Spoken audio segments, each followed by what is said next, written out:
berjumpa lagi dengan saya, Ibu Mila Andrea Safitri. Saya adalah dosen dari Program Studi Desain Interior BINUS Bandung. Kali ini saya akan membawakan materi tentang programming, yaitu sebuah fase yang sangat penting dalam proses mendesain. Programming ini dilakukan ketika kita sudah mendapatkan data-data yang dibutuhkan dan kita akan menganalisis untuk program kerja berikutnya, yaitu untuk merencanakan sebuah sistem dan juga cara-cara untuk mencapai proses desain berikutnya. Untuk penjelasan programming kali ini, kita akan bisa fokus kepada tentang company profile-nya. Apa saja tujuan dari programming ini? Yaitu secara umum programming ini bertujuan untuk menganalisis kebutuhan dan keinginan dari klien sebagai calon pengguna desain ruangan kita.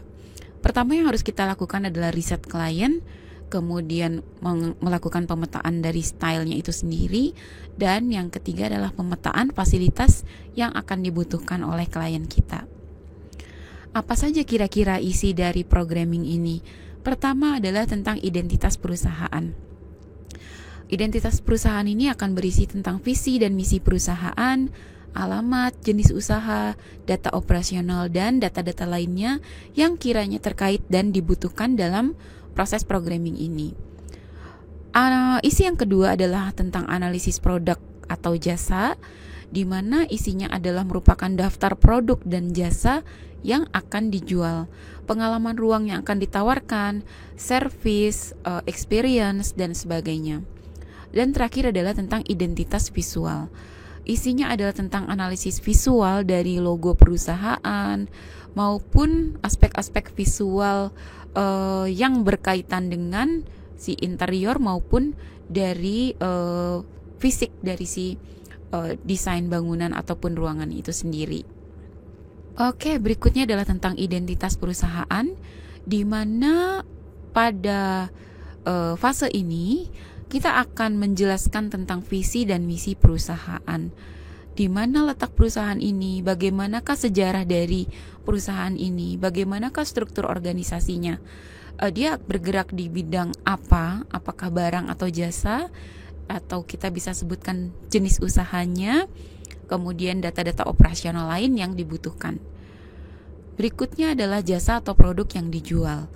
Yang pertama kita akan menganalisis kira-kira jenis produknya itu apa saja, bentuknya seperti apa, dimensi atau ukurannya sebesar apa, kira-kira perlu ditampilkannya seperti apa.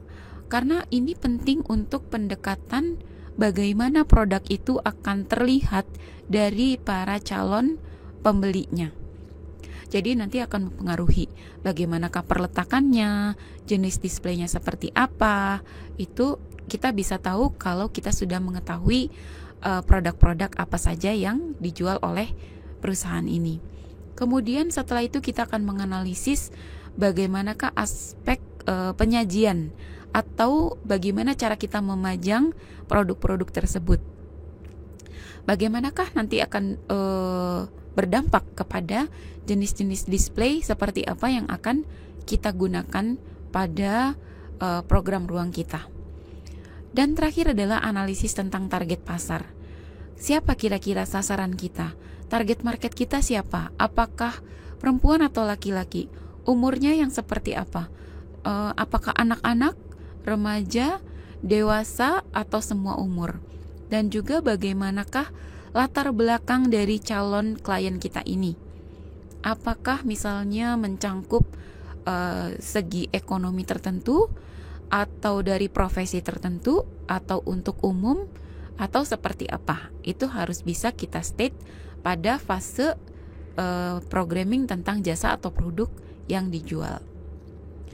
Kemudian terakhir adalah identitas visual, di mana di sini kita akan belajar atau menganalisis tentang logo dari produk tersebut, bagaimanakah konten visual dari toko existing yang sudah ada sebelumnya, kemudian bagaimanakah semua aspek visual yang kira-kira dapat kita telaah dari toko-toko yang sudah ada sebelumnya untuk brand tersebut. ya. Maka dari situ kita akan bisa menarik kesimpulan. Kira-kira benang merah dari toko-toko yang sudah ada ini seperti apa?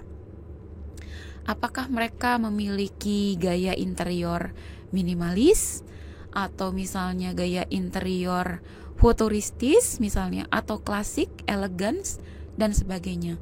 Dari mapping yang kita bisa lakukan melalui contoh-contoh yang sudah ada, maka kita bisa lebih spesifik melakukan pemrograman kira-kira untuk toko yang akan kita rancang ini akan seperti apa gaya interiornya, dari skema warnanya, dari skema materialnya, bagaimanakah pencahayaannya, bukaan-bukaannya, visual merchandisingnya seperti apa.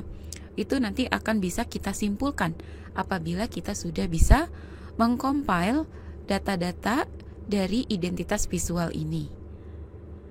Oke, mungkin sebagai bahan latihan, nanti kita mulai bisa mengumpulkan data-data tentang company profile dari brand yang akan dianalisis. Kemudian kita akan belajar bagaimana cara mengolah data-data tentang analisis visual dari brand dan toko-toko dari brand tersebut yang sudah pernah ada atau sudah ada rancangannya.